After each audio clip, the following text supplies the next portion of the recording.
Oh, hello, folks. Welcome to Pro Trader Strategies. My name's Eric Wilkinson, and this is Spotting the Trade. I'm going to get you what you need to know before you go, and that's going to start out with some economic data, see how that impacts the markets with some overall market analysis, and we'll flip in some geopolitical environment in there to see how that's impacting our overall trading repertoire. Anyway, with all that said, let's get on with the economic data. Across the pond, remember we were talking about this is a pretty heavy week for data, especially across the pond. We were going to be getting PMI, which is Purchasing Managers Index. It's forward looking.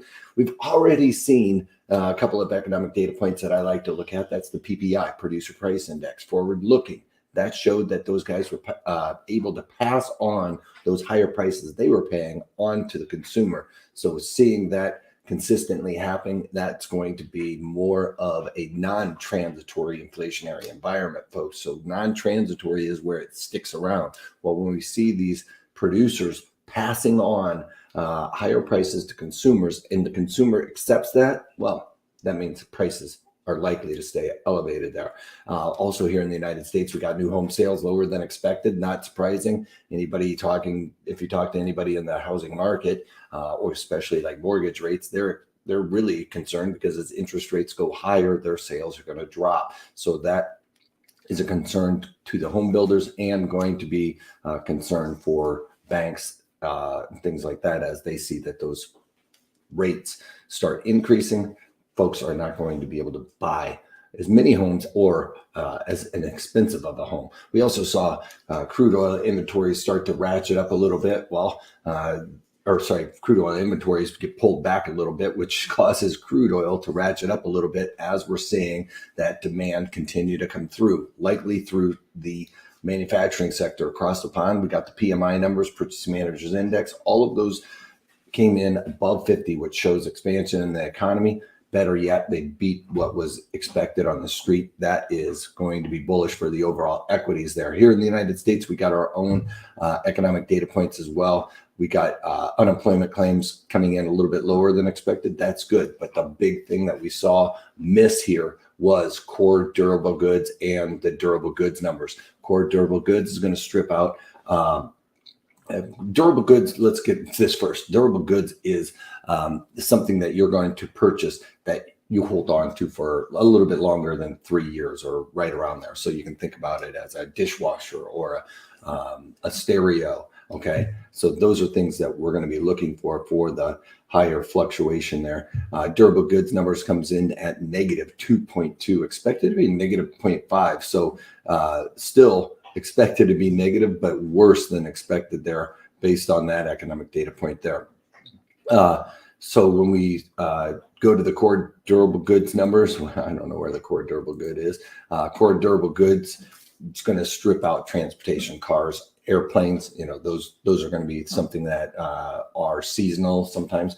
That came in at negative 6, expected to be positive 0.5. So when you stripped out those airplanes, automobiles, which we expect automobiles to be a little bit wanky right now, especially with the chip shortage. So that number was expected to be pretty good, but missed, causing overall equities a little bit of a angst there on that. We saw that start to leak in the market yesterday with the big sell-off late in the day. Now, I've been talking about this. Yeah, the market is grinding higher here, but the risk assessment is to the downside in most of the equities. But let's get on with these here.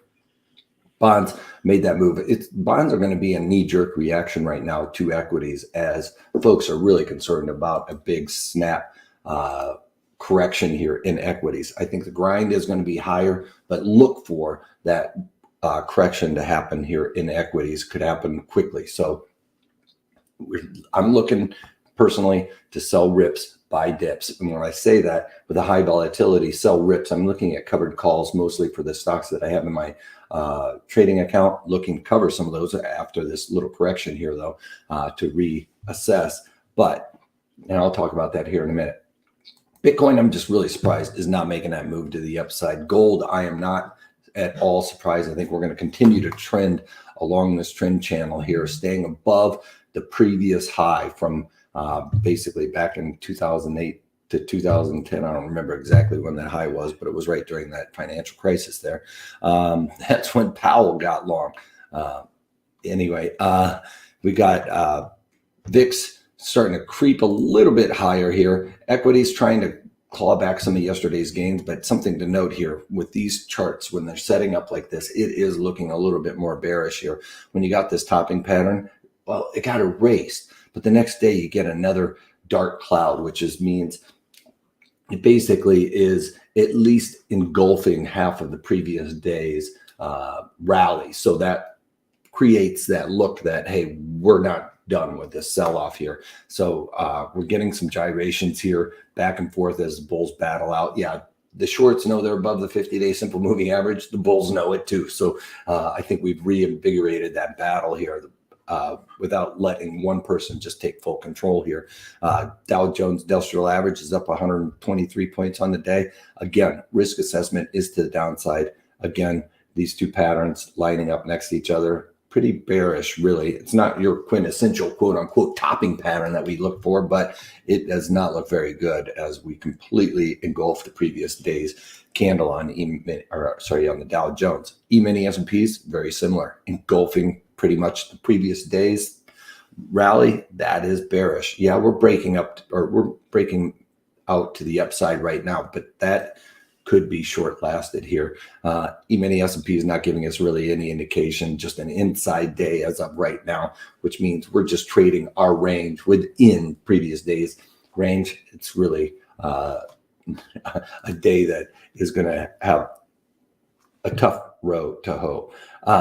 Today, we're going to be talking about this stock here, Intel. I'm talking about when, where, and why we would implement different strategies. Well, what do we got going on here with Intel? And a lot of the tech sector right now is shaping up to look like this chart here. This is just one of the better ones that I found for an indication of a top. Look at this. We came up, touched the 50-day simple moving average. This actually might be in line with one of Steve Primo's strategy number 4, I believe, but came up near the 50-day simple moving average, settled just below that. If we get a confirmation today, we'd just want to settle right below $48, let's call it.